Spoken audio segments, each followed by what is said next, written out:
Qu'est-ce qui pourrait transformer un parrain de la mafia notoire, un homme qui tue sans ciller? Un homme qui n'a jamais laissé personne franchir les murs de glace entourant son cœur, et qui soudain arrête tout simplement parce qu'une enfant en guenille l'a appelé papa?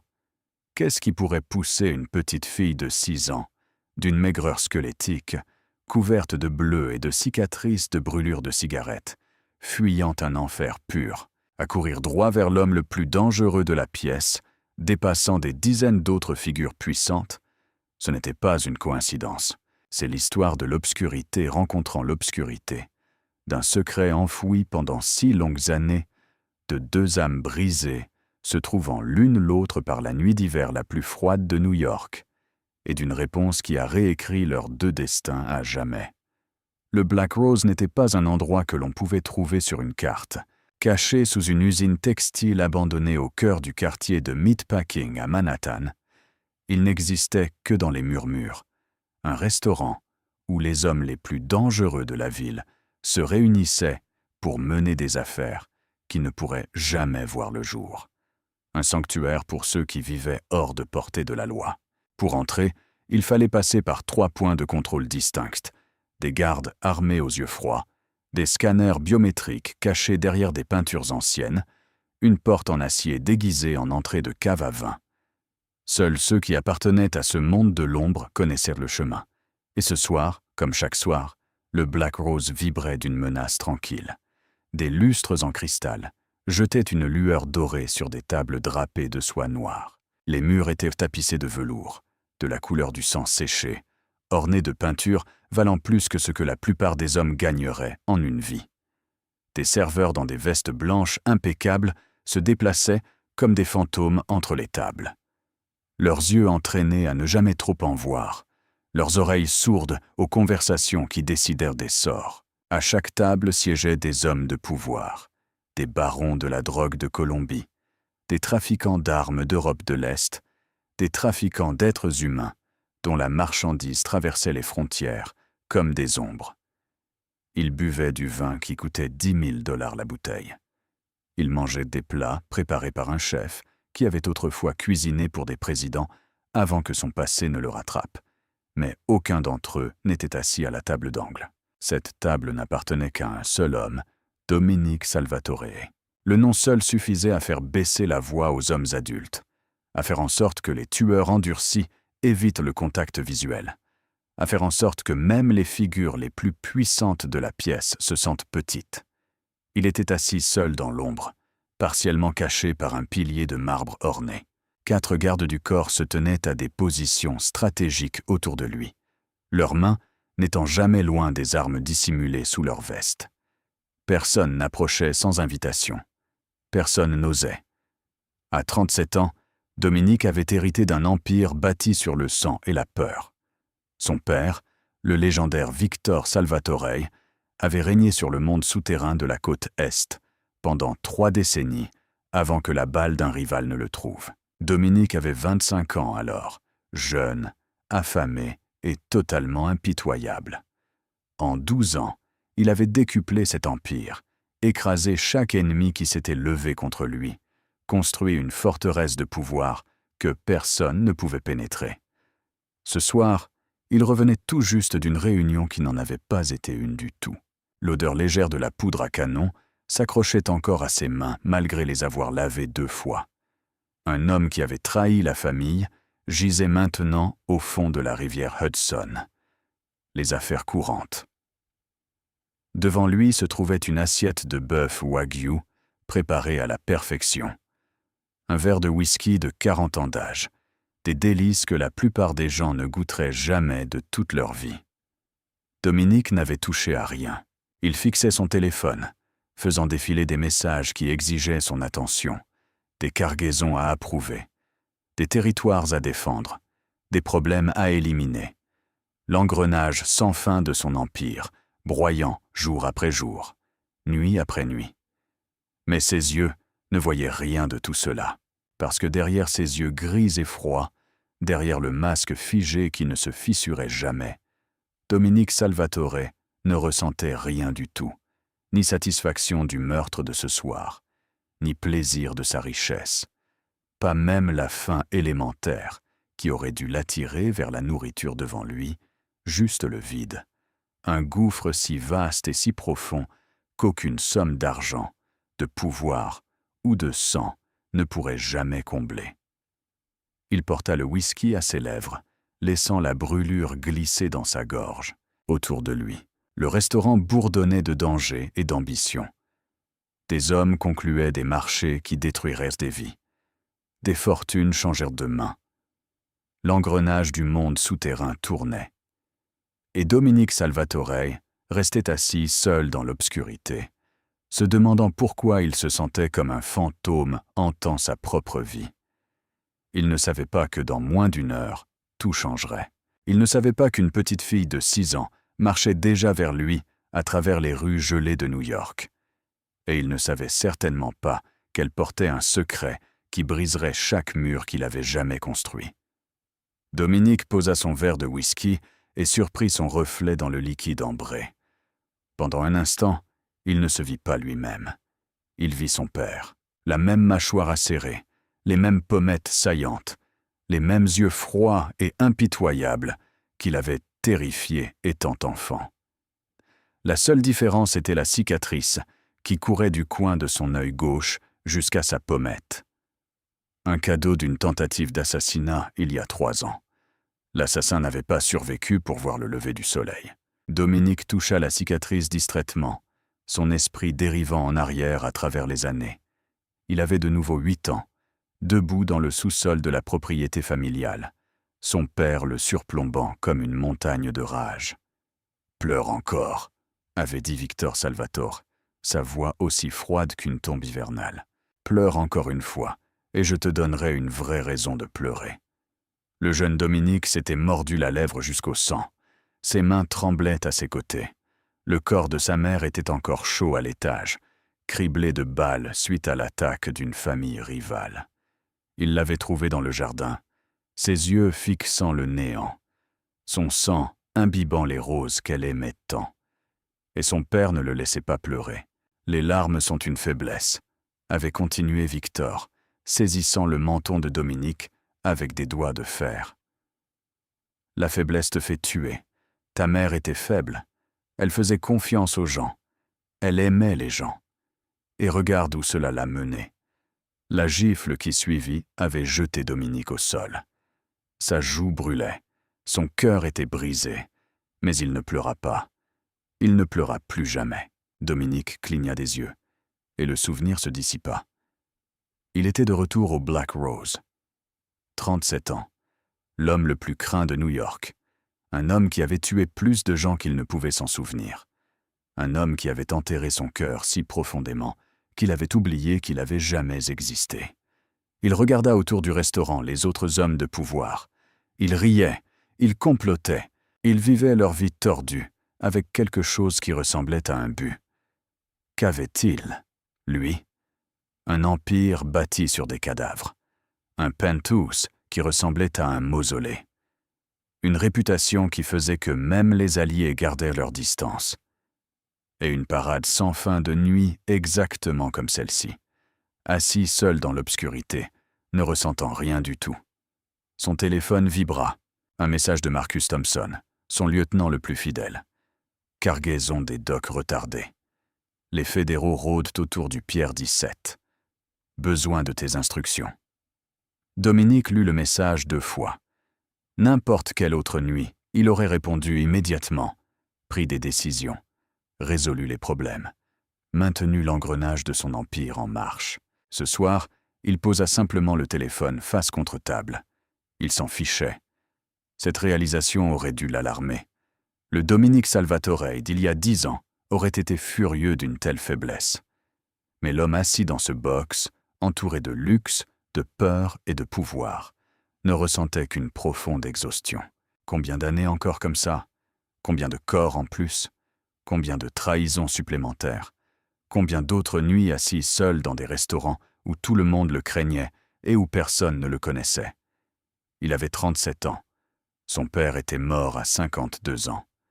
Cela signifiait peut-être encore 15 ans de ce vide, de cette existence creuse qui ressemblait au succès, mais qui ressemblait à une mort lente. Dominique reprit son whisky, mais ne but pas. Il fixa simplement le liquide, regardant la lumière danser à travers lui comme un feu prisonnier. Quelque chose n'allait pas ce soir. Il pouvait le sentir dans ses os, une électricité dans l'air qui n'avait rien à voir avec les marchés conclus autour de lui. Un sentiment d'anticipation qui n'avait aucun sens logique.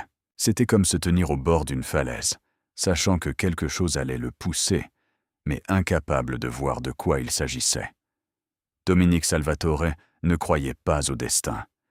Il ne croyait pas en Dieu, ou en la destinée, ou en toute force supérieure au pouvoir et à l'argent. Il ne croyait qu'en ce qu'il pouvait contrôler. Mais ce soir, pour des raisons qu'il ne pouvait expliquer, il sentait que quelque chose arrivait, quelque chose qui changerait tout. Il ne savait juste pas quoi. À 3 pâtés de maison du Black Rose, une petite silhouette trébuchait, à travers la neige qui tombait. Lily Chen avait 6 ans, mais elle se déplaçait comme un animal blessé. Chaque pas envoyait une douleur fulgurante à travers sa jambe infectée. Chaque respiration cliquetait dans sa poitrine comme du verre brisé. La robe fine qu'elle portait, autrefois blanche avec de petites fleurs bleues, était maintenant grise de saleté et déchirée à plusieurs endroits. Elle n'offrait aucune protection contre le vent amer de décembre qui coupait Manhattan comme une lame. Elle avait si froid qu'elle avait cessé de frissonner il y a 1 heure. C'était dangereux. Une partie lointaine de son esprit le savait. Se souvenait de sa mère, la mettant en garde contre le froid. Mais cette partie s'effaçait maintenant avec tout le reste. 4 jours sans nourriture. Son estomac avait cessé de grogner hier. Maintenant, il lui faisait juste mal. Une douleur creuse constante qui était devenue aussi familière que son propre battement de cœur. Lily serrait un petit ours en peluche contre sa poitrine. Il lui manquait un œil et la moitié de son rembourrage. Sa fourrure brune était emmêlée par la saleté et quelque chose de plus sombre. Du sang, peut-être. Elle ne s'en souvenait plus. Mais elle ne lâcherait jamais Boba. Jamais. C'était tout ce qu'il lui restait de sa mère. Ses pieds nus enveloppés dans des sacs en plastique qu'elle avait trouvés dans une benne laissaient de petites empreintes rouges dans la neige. La blessure sur sa jambe droite, là où le chien l'avait mordu il y a 2 semaines, avait pris une teinte violette colérique. Du pus jaune suintait de ses bords. Elle pouvait le sentir maintenant. Une odeur douceâtre et écœurante qui signifiait quelque chose de très mauvais.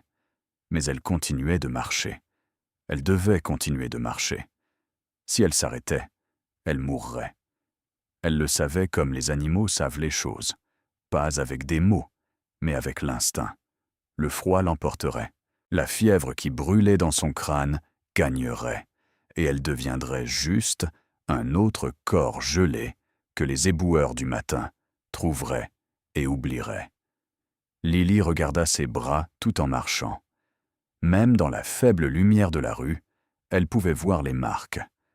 12 petits cercles brûlés dans sa peau, parfaitement ronds, de la taille exacte d'embouts de cigarette. La femme du 3e foyer d'accueil lui avait donné ceux-là, 1 pour chaque fois que Lily avait pleuré. Elle avait appris à ne plus pleurer après le 7e. Les bleus étaient plus difficiles à compter. Ils couvraient son corps par couches, des anciens jaunâtres sous de nouveaux violacés, cadeaux de trop de mains dans trop d'endroits. Elle avait cessé de noter qui lui avait donné quel bleu. Cela n'avait plus d'importance. Rien n'avait plus d'importance, sauf le trouver. Un souvenir refit surface à travers le brouillard de la fièvre. Le visage de sa mère, mince et pâle, contre l'oreiller d'un hôpital. Le cancer l'avait rongée pendant des mois, mais elle avait tenu assez longtemps pour dire au revoir.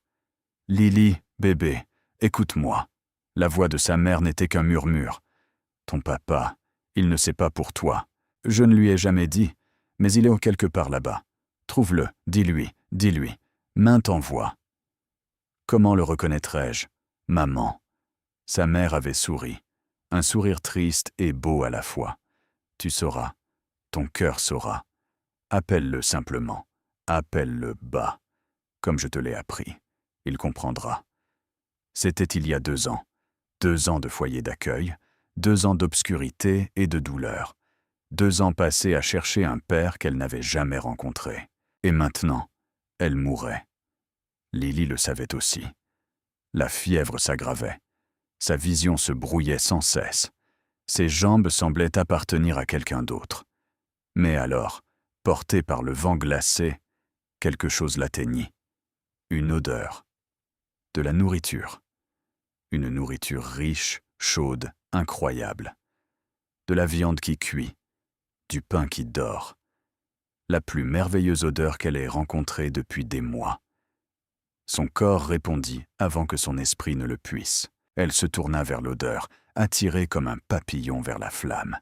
Ses pieds bougèrent plus vite malgré la douleur.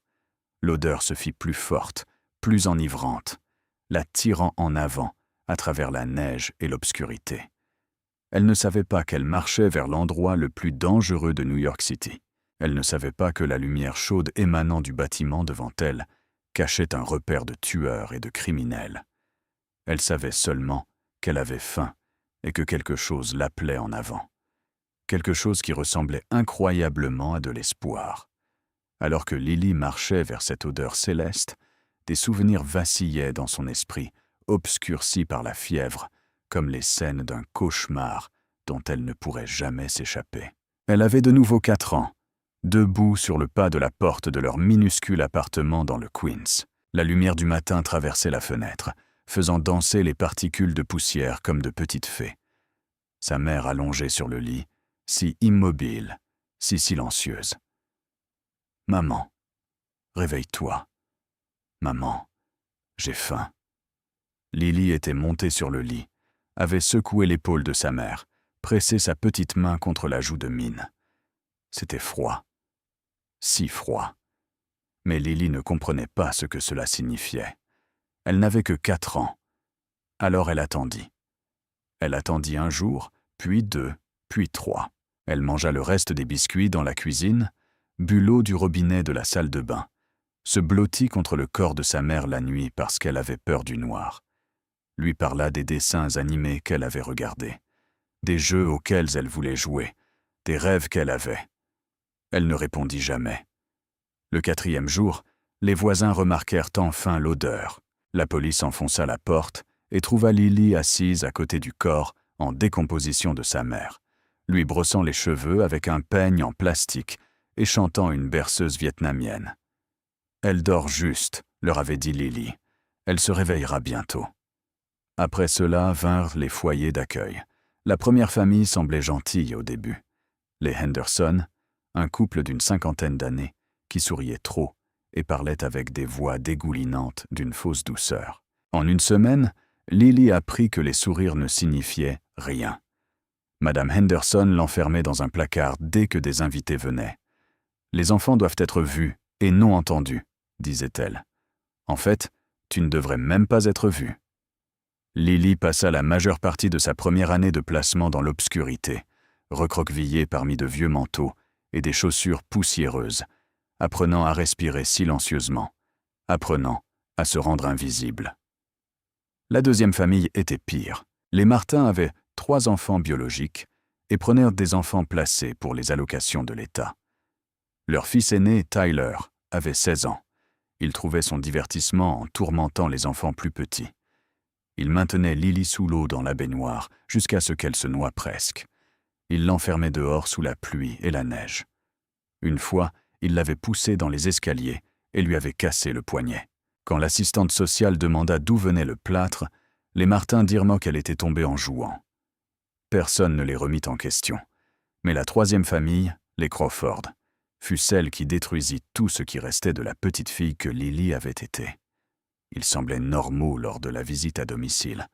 Un couple d'âge moyen avec des yeux bienveillants et une maison propre. L'assistante sociale félicita Lily d'avoir trouvé un placement si merveilleux.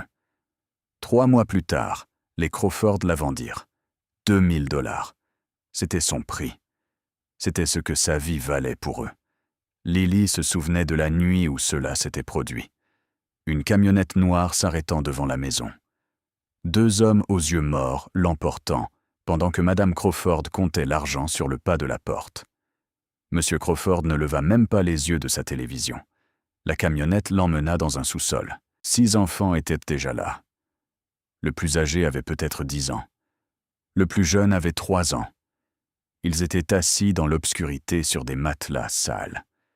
Leurs yeux creux, leurs esprits brisés. Une seule ampoule nue pendait au plafond, jamais éteinte, si bien qu'ils perdaient tout sens du jour et de la nuit. Une fois par jour, un homme venait avec de la nourriture, du pain rassis, de la soupe coupée à l'eau, jamais assez. Les enfants apprirent à manger vite, à cacher les restes, à se battre pour des miettes. Parfois, d'autres hommes venaient. Ils marchèrent parmi les enfants, les examinant comme du bétail. Ils en désignaient un du doigt, et cet enfant était emmené. Ces enfants ne revenaient jamais. Lily savait pourquoi ils étaient dévendus.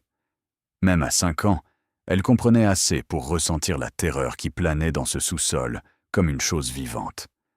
Une nuit, elle essaya de s'échapper. Elle avait trouvé une planche instable près de la petite fenêtre tout en haut du mur. Elle grimpa, se faufila. Son corps était assez petit, assez mince après des mois de famine. Mais un garde l'entendit. Il lui saisit la cheville et la fit retomber. Puis il prit sa main droite et plia son petit doigt vers l'arrière jusqu'à ce qu'il craque. « Réessaie, dit-il calmement, et je les briserai tous. » Le doigt guérit mal. Il pointait toujours selon un angle étrange, rappel permanent du prix de l'espoir. Il y a 2 semaines, tout a changé. Les hommes déplaçaient les enfants vers un nouveau lieu. Un camion, un long trajet, un arrêt dans une station-service au milieu de nulle part, et une porte laissée entr'ouverte juste un instant. Lily ne réfléchit pas. Elle courut simplement dans la nuit, dans le froid, dans un monde qui ne lui avait montré que de la cruauté. Elle courait depuis lors, maintenant. Debout dans la neige devant le Black Rose, Lily revint au présent. L'odeur de la nourriture était écrasante ici, s'échappant d'un conduit près de la porte arrière. Son estomac se contracta d'une faim désespérée. Elle regarda la porte, en métal lourd, probablement verrouillée. Mais alors qu'elle regardait, elle s'ouvrit. Un employé de cuisine sortit, alluma une cigarette et tourna le dos à l'allée. Lily n'hésita pas. Sur ses pieds silencieux et sanglants, elle se glissa à l'intérieur. La chaleur frappa Lily comme une vague. Après des semaines dans les rues glaciales, la chaleur de la cuisine était presque douloureuse. Elle s'enroula autour de son petit corps, s'infiltrant dans ses os gelés, lui faisant tourner la tête d'un soulagement soudain. Et les odeurs. Oh, les odeurs. Viande rôtie, sauce qui mijote, pain frais juste sorti du four. Ail, beurre et herbes dont elle ne pouvait citer le nom. L'air en était épais, lourd de la promesse de nourriture. Plus de nourriture que Lily n'en avait vu de toute sa vie. Son estomac se serra si fort qu'elle faillit se plier en 2. La cuisine était énorme. Des comptoirs en acier inoxydable s'étendaient dans toutes les directions.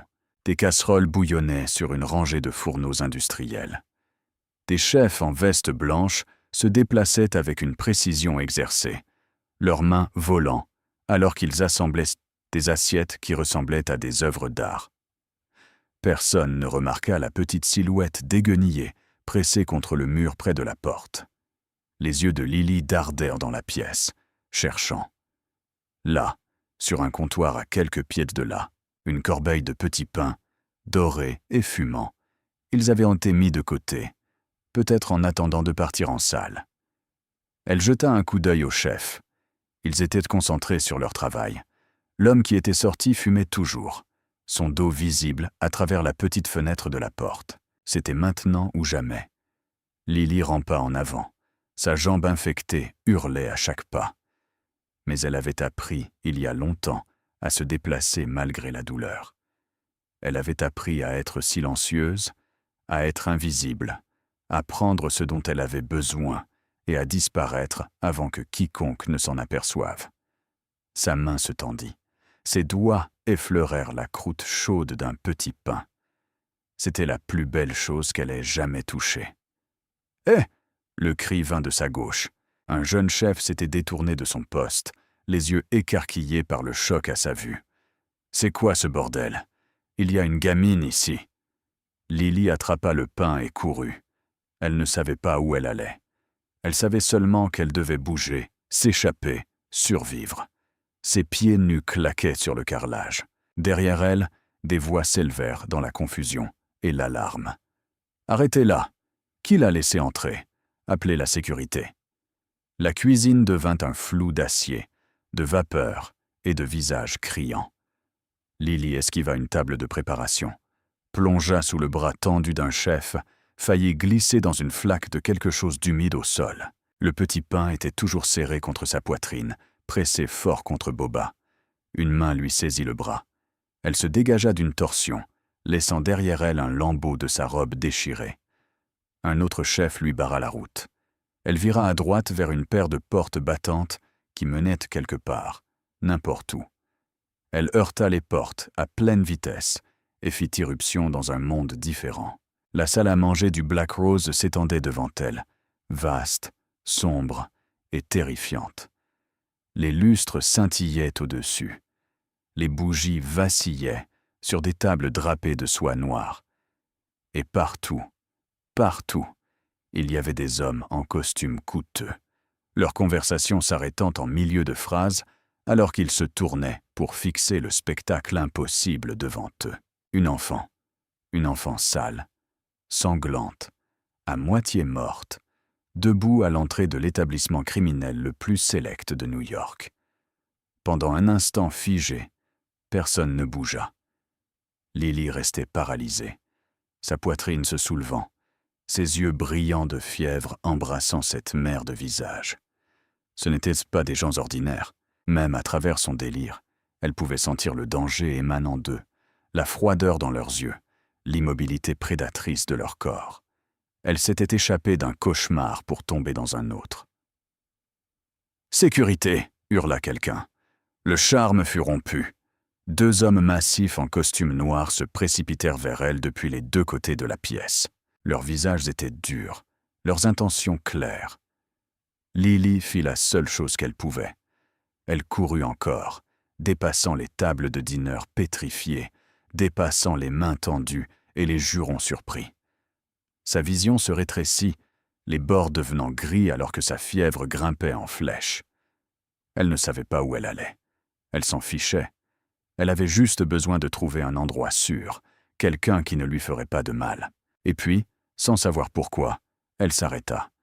Elle avait atteint un box d'angle, partiellement caché par un pilier de marbre orné.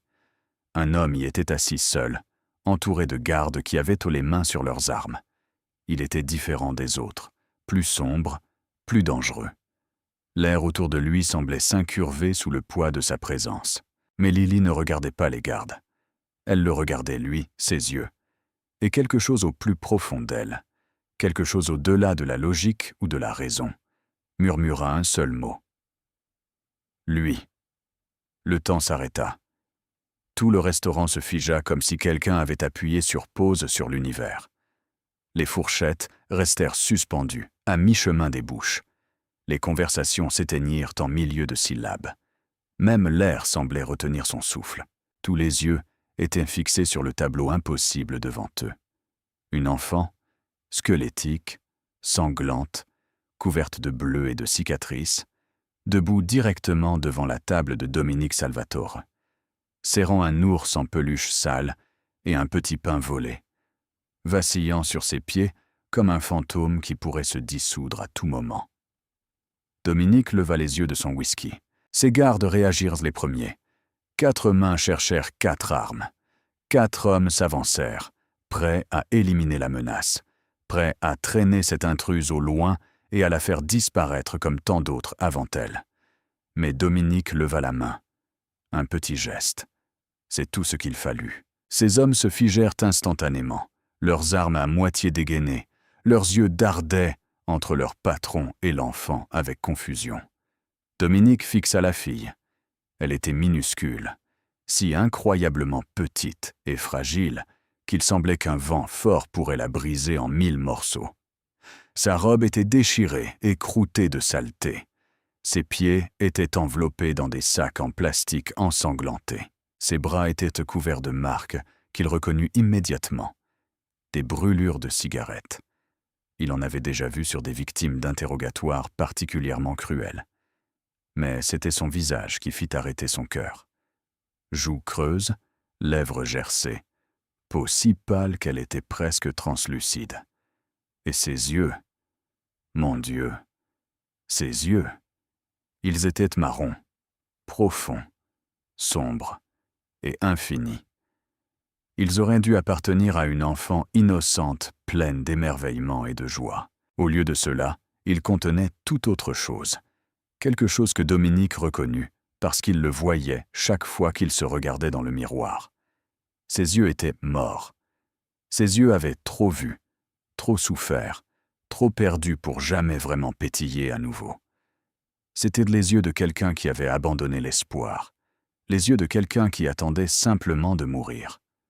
Lily fixa l'homme devant elle. Sa vision se brouilla et se dédoubla.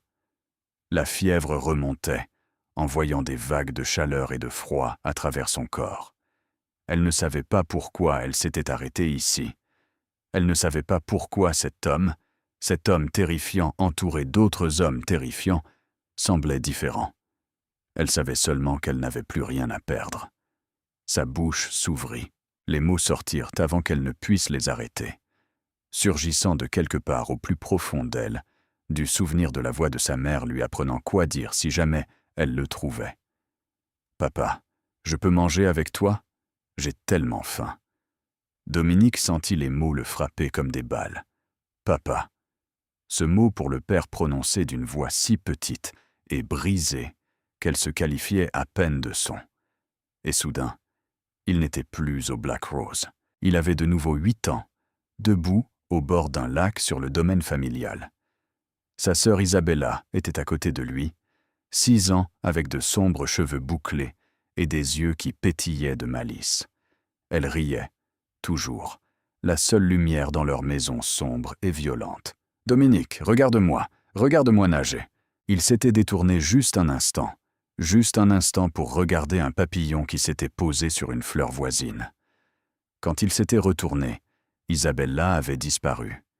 Il l'avait trouvée flottant face contre terre dans l'eau. Il l'avait traînée jusqu'au rivage, avait hurlé pour de l'aide, avait essayé de faire sortir l'eau de ses poumons comme il l'avait vu dans les films. Mais c'était trop tard. Ses yeux, ses magnifiques yeux étincelants, fixaient le néant.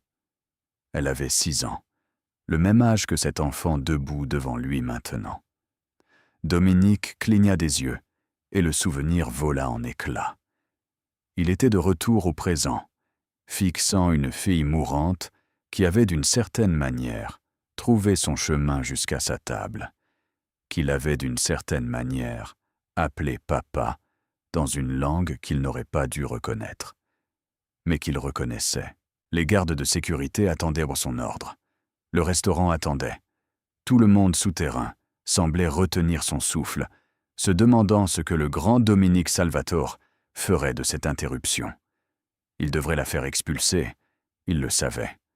Elle était un risque, une distraction, une complication dont il n'avait pas besoin.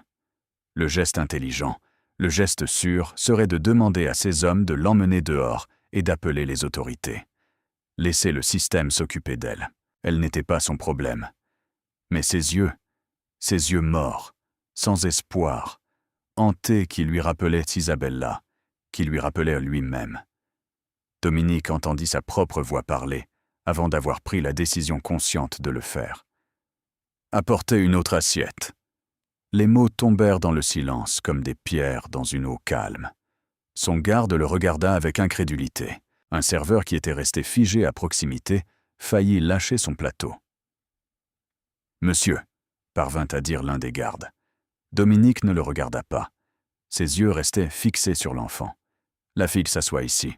Apportez-lui de la nourriture maintenant. » Il désigna le siège vide en face de lui dans le box. Personne ne bougea. Personne ne respira. L'homme le plus dangereux de New York regardait dans un silence stupéfait, tandis que Dominique Salvatore, l'homme qui ne montrait de pitié à personne, qui avait bâti son empire sur le sang Et la peur invitait un rat de rue à partager sa table. Lily ne comprenait pas ce qui se passait. Ses jambes lâchaient, la fièvre gagnait. Mais elle comprit le geste vers le siège. Elle comprit le mot « nourriture ». Avec le reste de ses forces, elle grimpa dans le box. Et pour la première fois en 2 ans, elle ressentit autre chose que de la peur. Lily était assise dans le box en face de Dominique, son petit corps tremblant de manière incontrôlable. Le siège en cuir était doux sous elle, plus doux que tout ce qu'elle avait ressenti depuis des années. La chaleur du restaurant l'enveloppait comme une couverture, mais elle ne pouvait pas se détendre. Ses yeux dardaient sans cesse, traquant chaque mouvement, chaque menace potentielle. Les gardes avaient reculé, mais restaient proches, leurs mains planant toujours près de leurs armes. Les autres dîneurs étaient retournés à leur repas, bien que beaucoup lancent encore des regards à la scène bizarre qui se déroulait dans le box d'angle. Un serveur apparut avec une assiette de nourriture, du poulet rôti, de la purée de pommes de terre, des légumes brillants de beurre, une corbeille de pain chaud, un verre d'eau, plus de nourriture que Lily n'en avait vu depuis des mois. L'assiette fut posée devant elle. De la vapeur s'en échappait, portant l'odeur la plus incroyable. Son estomac se contracta violemment, désespérément, hurlant de manger, de dévorer tout ce qui se trouvait devant elle. Mais Lily ne bougea pas. Ses mains restèrent sur ses genoux, serrant Boba si fort que ses articulations en devinrent blanches. Ses yeux fixés sur la nourriture, puis dardaient vers Dominique, puis revenaient à la nourriture. Elle ne tendit pas la main. Dominique l'observait, son sourcil se fronçant légèrement. Il lui fallut un moment pour comprendre. Quand il comprit, quelque chose craqua dans sa poitrine. Elle attendait la permission. Elle était terrifiée à l'idée que si elle mangeait sans qu'on le lui dise, quelqu'un lui ferait du mal. Quel genre d'enfer cet enfant avait-elle vécu? Dominique se pencha légèrement en avant, prenant soin de garder ses mouvements lents et non menaçants. Quand il parla, sa voix était plus douce qu'elle ne l'avait été depuis des années, plus douce que ce que ces hommes n'avaient jamais entendu. « Mange, personne ne te fera de mal ici. » Les yeux de Lily rencontrèrent dans les siens, cherchant, testant, cherchant le mensonge, le piège, la cruauté qui suivait toujours la gentillesse. Elle n'en trouva aucun. Sa petite main se tendit, attrapa un morceau de poulet, l'enfourna dans sa bouche, et alors elle se mit à manger comme un animal sauvage. Elle ne mâchait pas. Elle respirait à peine. La nourriture disparaissait de l'assiette à une vitesse alarmante, fourrée dans sa bouche à 2 mains, avalée par morceaux bien trop gros. Du jus de viande maculait son visage. Des miettes s'éparpillaient partout. Elle mangeait comme si quelqu'un allait lui retirer l'assiette à la seconde suivante, comme si cela pouvait être son dernier repas. Dominique regardait en silence, son propre repas oublié. Les autres clients fixaient ouvertement maintenant, leur sang-froid s'effritant à la vue d'une enfant mangeant, avec une faim si désespérée. Puis Lily s'arrêta. Son visage devint pâle. Son corps fut pris de convulsions, et avant que quiconque ne puisse réagir, elle vomit tout ce qu'elle venait de manger sur la table. Son estomac, vide depuis si longtemps, ne pouvait supporter l'ingestion soudaine. Il rejeta tout violemment, laissant Lily haletante et pleurante, son petit corps secoué de sanglots secs. « Je suis désolée, » murmura-t-elle, sa voix se brisant de terreur. « Je suis désolée. Je suis désolée. S'il vous plaît, ne me frappez pas. Je suis désolée. » Elle se recroquevilla sur elle-même, les bras entourant sa tête, attendant le coup qui venait toujours, après qu'elle ait fait quelque chose de mal. Il ne vint pas. Au lieu de cela, elle entendit la voix de l'homme, toujours douce, toujours calme. « Marcus, appelle le docteur Helena maintenant. » Lily entendit du mouvement, entendit quelqu'un parler rapidement dans un téléphone, mais elle ne se déplia pas. Elle resta dans sa boule protectrice, tremblante, attendant. Un long moment passa. Puis, très doucement, une serviette apparut dans son champ de vision. L'homme la lui tendait, Ses mains étaient stables, ses mouvements prudents. « C'est bon, dit-il. Tu n'as pas d'ennui. Tu es malade. Nous allons t'aider. » Lily se déplia lentement, prit la serviette, s'essuya le visage avec des mains tremblantes. Dominique l'observait, une étrange sensation de serrement dans la poitrine. À quand remontait la dernière fois qu'il avait ressenti quelque chose comme ça? De l'inquiétude? De la protection? Il ne s'en souvenait pas. « Quel est ton nom ?» demanda-t-il doucement. La fille leva les yeux vers lui. Ses yeux étaient vitreux de fièvre, mais quelque part sous la maladie et la peur, il vit un vacillement d'autre chose, quelque chose qui aurait pu être de l'espoir. « Lis », murmura-t-elle. Le mot était à peine audible, écorché par une gorge qui n'avait pas beaucoup parlé depuis longtemps. « Lis », répéta-t-il. Le nom s'installa en lui, et alors qu'il regardait son visage, ses yeux, la courbe particulière de son menton et la forme de son nez, quelque chose tira sur les bords de sa mémoire, quelque chose de familier, quelque chose qu'il ne parvenait pas tout à fait à situer. C'était comme s'il avait déjà vu ce visage auparavant, il y a longtemps, dans une autre vie. Mais c'était impossible, n'est-ce pas? Le docteur. Elena Vasquez arriva en moins de 20 minutes. C'était une femme frappante au début de la quarantaine, aux traits portoricains sombres et aux yeux qui avaient vu toutes les blessures que le corps humain peut subir. Pendant 15 ans, elle avait servi de médecin personnel à la famille Salvatore. Elle avait extrait des balles, recousu des blessures à l'arme blanche et prononcé le décès de plus d'hommes qu'elle ne voulait s'en souvenir. Elle pensait que plus rien ne pouvait la choquer. Elle avait tort. Quand Elena entra au Black Rose et vit l'enfant assise dans le box de Dominique, elle s'arrêta net. Sa sacoche médicale faillit lui glisser des doigts. « Madre Dios », murmura-t-elle. Elle s'approcha lentement de la table, ses yeux exercés cataloguant déjà les dommages visibles, les joues creusées, le ventre distendu d'une malnutrition sévère, les blessures visibles sur chaque pouce de peau exposé. « Je dois l'examiner », dit Elena, son sang-froid professionnel masquant à peine son horreur. Dans un endroit privé. Dominique fit un signe de tête vers une pièce à l'arrière utilisée pour les réunions sensibles. « Utilise le bureau. » Elena amadoua doucement Lily pour la sortir du box. L'enfant bougeait comme un animal blessé, tressaillant à chaque contact. Ses yeux ne quittaient jamais Dominique, comme s'il était la seule encre dans un monde qui tournait. L'examen dura 30 minutes. Quand Elena émergea, son visage était cendré. Ses mains tremblaient légèrement, alors qu'elle prenait Dominique à part, loin des gardes, loin de quiconque pourrait entendre. « Alors ?» demanda Dominique.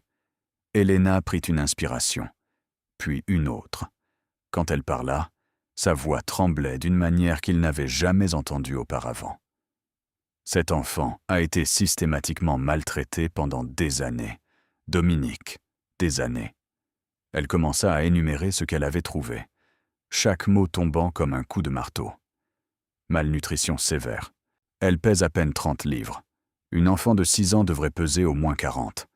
Son estomac a tellement rétréci qu'il ne peut pas supporter un apport alimentaire normal. La mâchoire de Dominique se serra. Il y a des brûlures de cigarettes sur ses bras. Au moins 12 que j'ai comptées. Certaines sont vieilles, d'autres plus récentes. Quelqu'un l'a utilisée comme cendrier. Ses mains se serrèrent en poing. Son petit doigt droit a été cassé et n'a jamais été remis correctement. Il a guéri selon un mauvais angle. Elle n'en retrouvera jamais le plein usage. Le muscle de sa joue tressaillit. Il y a une morsure de chien sur sa jambe qui s'est gravement infectée. Sans antibiotiques, elle pourrait perdre le membre ou pire. Elena fit une pause, reprenant contenance. Sa fièvre dépasse les 104 degrés. Elle est sévèrement déshydratée. Il y a des bleus à divers stades de guérison couvrant la majeure partie de son corps. De vieilles fractures aux côtes qui ont guéri d'elles-mêmes. Elle regarda Dominique droit dans les yeux. Quelqu'un a torturé cet enfant, Dominique. Pas une fois, pas deux, continuellement. Pendant une longue période, les choses qu'on lui a faites. La voix d'Elena se brisa. Elle détourna le regard, clignant rapidement des yeux. J'ai soigné des victimes de cartels. J'ai vu ce que les hommes se font les uns aux autres dans votre monde. Mais ceci, elle a 6 ans. 6. Dominique restait parfaitement immobile. À l'intérieur, quelque chose se passait. Quelque chose qu'il n'avait pas ressenti depuis des décennies. Une chaleur montait dans sa poitrine, se répandant dans ses veines, contractant chaque muscle de son corps. La rage. Une rage pure, incandescente, meurtrière. Il avait tué des hommes pour bien moins que cela. Il avait détruit des organisations entières pour des manques de respect mineurs. Et maintenant, debout ici, apprenant ce qui avait été fait à une enfant qui pesait à peine 30 livres, il ressentait quelque chose qu'il pensait mort depuis longtemps. Il ressentait « De quoi a-t-elle besoin ?» Sa voix était de glace. Soins hospitaliers, nutrition appropriée, antibiotiques par intraveineuse et… Elena hésita. Aide psychologique, le traumatisme qu'elle a subi. Les cicatrices ne sont pas que physiques. Dominique secoua la tête. Pas d'hôpitaux. Ils la remettront dans le système. Le même système qui a laissé cela arriver. Alors que suggères-tu ? Les mots vinrent sans hésitation, comme si quelqu'un d'autre parlait à travers lui. Amène-la au domaine. Installe tout l'équipement nécessaire. Embauche le personnel qu'il faut. Je me fiche du coup. Elena le fixa. En 15 ans, elle n'avait jamais vu Dominique Salvatore montrer de l'intérêt pour quoi que ce soit au-delà de ses affaires. Il n'avait pas d'amis, il n'avait pas d'amante. Il ne recueillait certainement pas d'enfants errants. Dominique, es-tu sûr de cela ? Ce n'est pas ton genre. Il se tourna pour regarder à travers l'embrasure de la porte, la petite silhouette toujours assise dans le box. Lily serrait son ours en peluche, ses yeux brillants de fièvre fixés sur lui, observant chacun de ses mouvements avec un mélange de peur et d'autre chose. Quelque chose qui ressemblait presque à de l'espoir. « Fais-le, c'est tout », dit Dominique tranquillement. Et Elena découvre qui lui a fait ça. Sa voix descendit d'un registre qui fit frissonner même Elena, qui le connaissait pourtant bien. Parce que quand je les trouverai, ils regretteront d'être nés.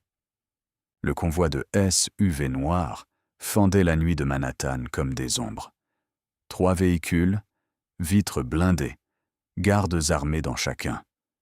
Dans la voiture du milieu, Dominique était assis à l'arrière, les yeux fixés sur la petite silhouette recroquevillée dans le coin opposé. Lily n'avait pas parlé depuis qu'ils avaient quitté le Black Rose. Elle était assise, les genoux ramenés contre la poitrine, les bras autour de Boba, son corps pressé contre la portière comme si elle essayait de disparaître à l'intérieur. Ses yeux étaient à demi clos, la fièvre la faisant osciller entre conscience et inconscience. Elle ne demanda pas où ils allaient. Dominique réalisa avec une clarté écœurante qu'elle était habituée à cela, habituée à être transportée sans explication, habituée à être emmenée d'un endroit à l'autre par des adultes qui ne lui disaient jamais rien, qui ne lui demandaient jamais ce qu'elle voulait, parce que personne ne s'était jamais soucié de ce qu'elle voulait. Les lumières de la ville défilaient derrière les vitres teintées, jetant des motifs fugitifs sur le visage de Lily. Même dans l'obscurité de la voiture, Dominique pouvait voir les marques sur sa peau, les bleus, les brûlures, les preuves d'une cruauté indicible infligée à une enfant qui n'aurait dû connaître que l'amour. Il détourna le regard, fixant sa propre fenêtre et les rues défilantes. Et les souvenirs vinrent, spontanés et importuns. Il avait de nouveau 8 ans, assis à l'arrière de la voiture de son père, pressé contre la portière exactement comme Lily l'était maintenant. Ses vêtements étaient trempés, ses mains tremblaient encore. L'odeur de l'eau du lac s'accrochait à lui, mêlée à autre chose, quelque chose qui le hanterait à jamais. Le corps sans vie d'Isabella avait été enveloppé dans une couverture et placé dans le coffre. Son père était assis à côté de lui, silencieux et rigide. Victor Salvatore n'avait pas dit un mot depuis qu'il avait arraché Dominique du corps de sa sœur, ne lui avait offert ni réconfort ni consolation, avait simplement fixé son fils avec des yeux pleins d'une fureur froide. Quand ils atteignirent dans le domaine, Victor avait traîné Dominique dans son bureau, fermé la porte et l'avait battu jusqu'à ce qu'il ne puisse plus tenir debout. Tu étais censé la surveiller, avait dit Victor entre les coups. Tu étais censé la protéger. Elle était ta responsabilité.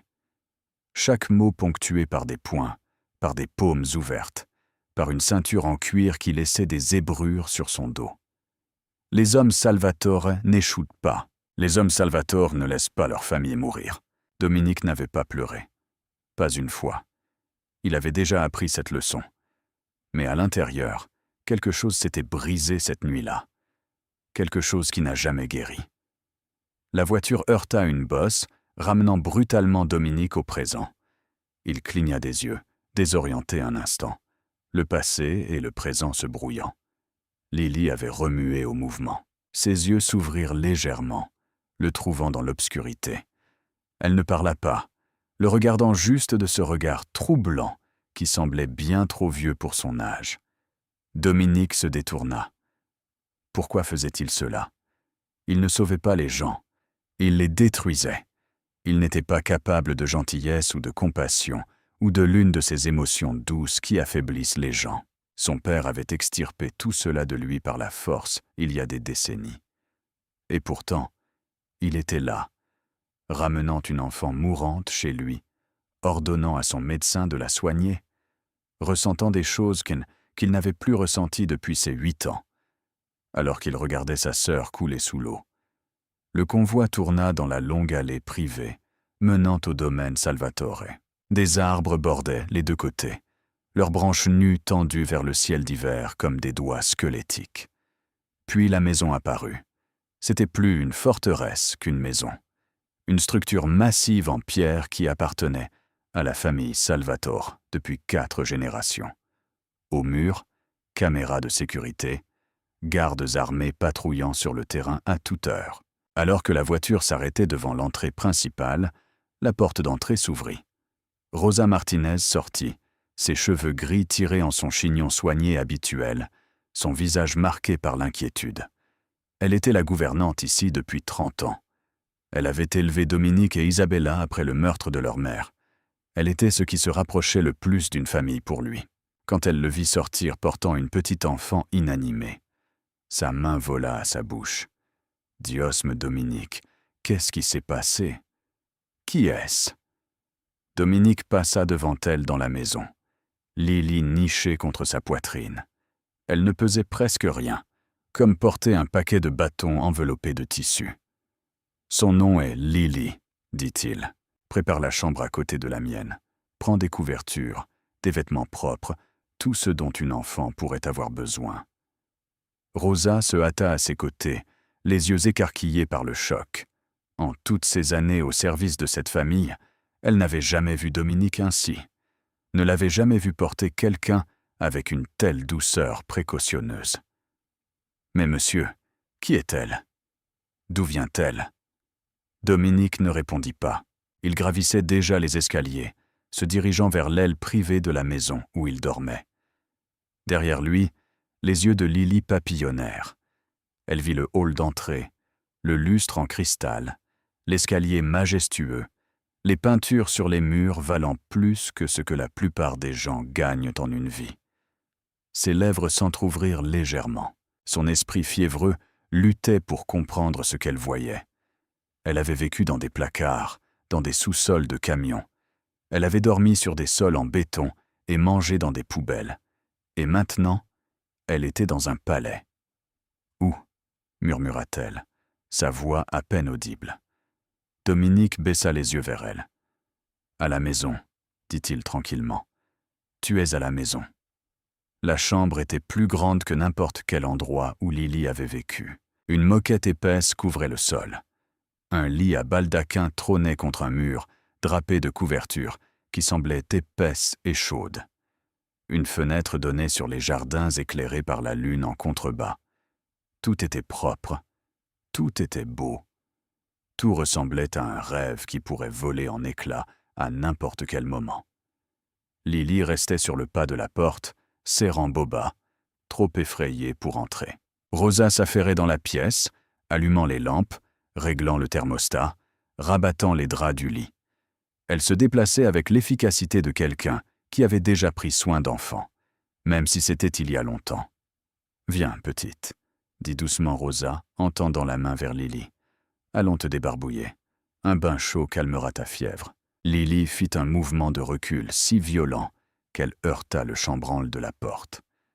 Ses yeux s'agrandirent, sauvages, le regard d'un animal acculé face à un prédateur. Sa respiration s'accéléra, courte et rapide. Rosa se figea, les mains toujours tendues. La compréhension se fit jour sur son visage usé, suivi d'une tristesse si profonde qu'elle sembla la vieillir de 10 ans en un instant. « Oh, Mia !» murmura-t-elle. « Qu'est-ce qu'ils t'ont fait ?» Elle abaissa sa main lentement, recula, créa de la distance entre elle et l'enfant terrifié. « C'est bon, » dit doucement Rosa. « Personne ne te touchera. Je laisserai des vêtements propres ici et de l'eau chaude dans la salle de bain. Tu pourras te laver toi-même. Prends tout le temps qu'il te faudra, » dit-elle.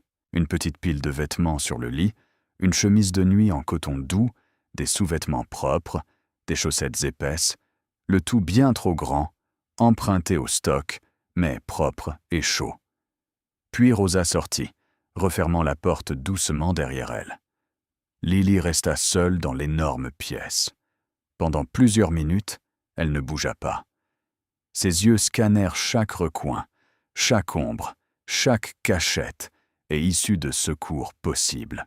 Les instincts de survie, aiguisés par des années de maltraitance, ne la laissèrent pas se détendre.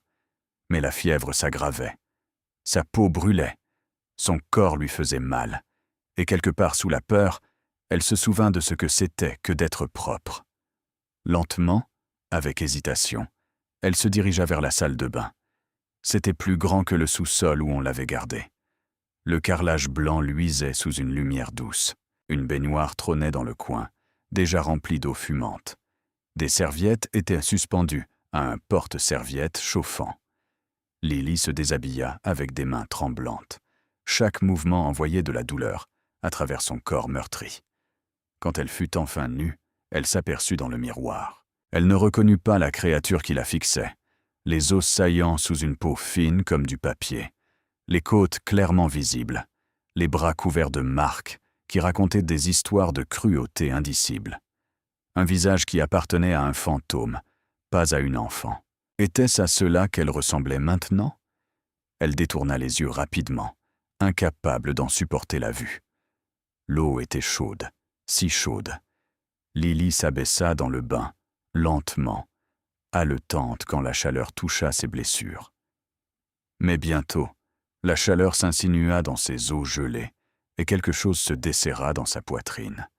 Elle resta dans l'eau jusqu'à ce qu'elle devienne froide. Plus tard, vêtue de la chemise de nuit trop grande, Lily grimpa dans l'énorme lit. Le matelas était doux. Les couvertures étaient lourdes. Boba était calé en toute sécurité sous son bras. Elle aurait dû se sentir en sécurité. Mais quand les lumières s'éteignirent, l'obscurité ramena les souvenirs. Le sous-sol, les hommes, le son des enfants pleurant dans la nuit. Elle serra les yeux et se mordit la lèvre, forçant les larmes à rester silencieuses. Pleurer était dangereux. Pleurer apportait la punition. Devant sa porte, Dominique restait immobile dans le couloir. Il était venu vérifier si elle allait bien, si elle avait tout ce dont elle avait besoin. Mais quand il tendit la main vers la poignée de la porte, il l'entendit. Un son si faible qu'il était presque imperceptible. Des pleurs, pas de grands sanglots ou des gémissements, juste de petits gémissements étouffés. Le son d'une enfant qui avait appris à souffrir en silence, à qui on avait enseigné que les larmes n'apportaient que de la douleur. La main de Dominique plana au-dessus de la porte. Il devrait entrer, devrait la réconforter. C'était ce que les gens normaux faisaient, n'est-ce pas?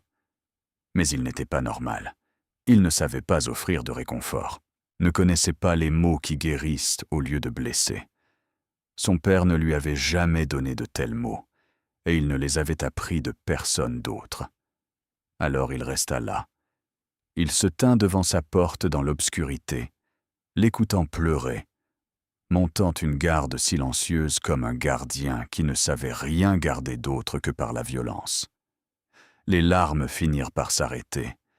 Le sommeil l'emporta, mais Dominique ne bougea pas. Il resta là, jusqu'à ce que l'aube commence à éclairer le ciel. Deux âmes brisées, séparées par une porte en bois, chacune perdue dans sa propre obscurité, chacune incapable d'atteindre l'autre. Pas encore. Les 3 premiers jours furent une étude du silence. Lily existait comme un fantôme dans le manoir Salvatore. Elle se déplaçait sans bruit, se pressait dans les coins, observait tout de ses yeux qui ne cessaient jamais de chercher le danger. La fièvre était tombée grâce aux antibiotiques du docteur Elena. Mais les blessures à l'intérieur d'elle étaient bien plus profondes que ce que n'importe quel médicament pourrait atteindre.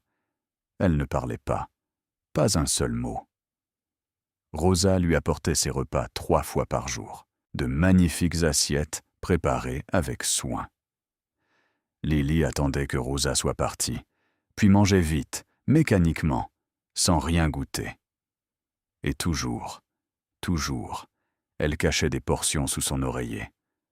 Des petits pains, des morceaux de fruits, des lambeaux de viande enveloppés dans des serviettes. Rosa découvrit la réserve le 2e jour, en changeant les draps. Elle resta là un long moment, fixant la collection de nourriture cachée, ses yeux se remplissant de larmes. Elle ne l'enleva pas. Elle fit simplement le lit autour et n'en parla jamais à personne. Lily tressaillait dès que quelqu'un entrait dans sa chambre. Elle se pressait contre les murs quand des bruits de pas approchèrent dans les couloirs. Elle observait Rosa et le reste du personnel avec l'attention lassée d'une proie entourée de prédateurs. Les gardes apprirent à lui laisser de l'espace. Les femmes de chambre apprirent à s'annoncer avant d'entrer dans n'importe quelle pièce. Même Marcus, l'homme de confiance de Dominique, adoucissait sa voix et ralentissait ses mouvements dès que l'enfant était proche. Mais c'était Dominique qui changea le plus. Il n'avait jamais été un homme patient. Son monde fonctionnait sur les ordres et une exécution immédiate.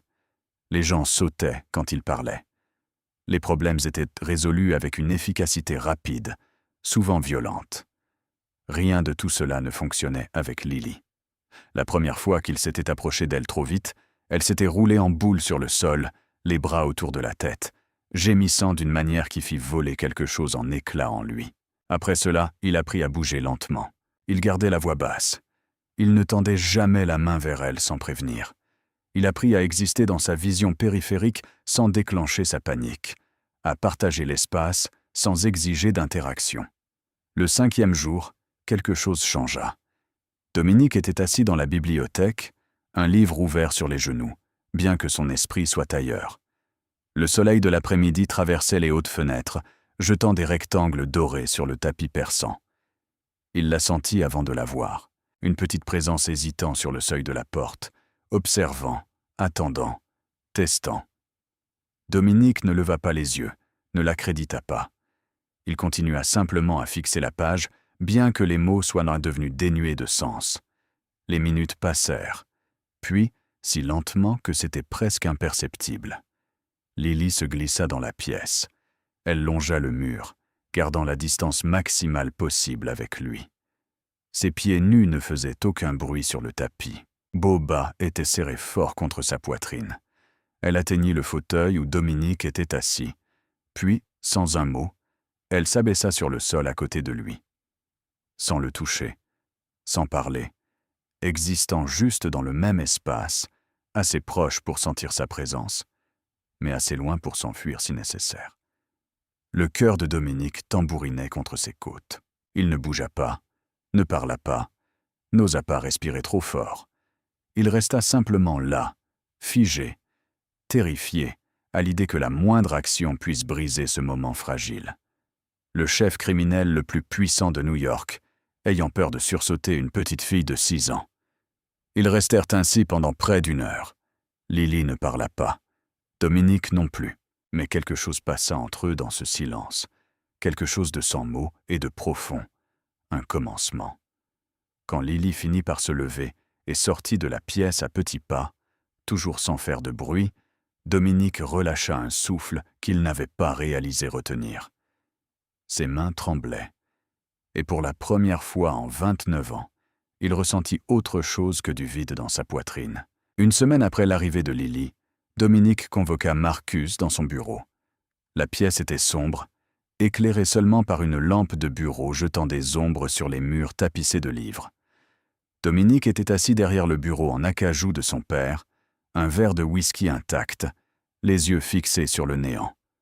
Marcus entra et ferma la porte.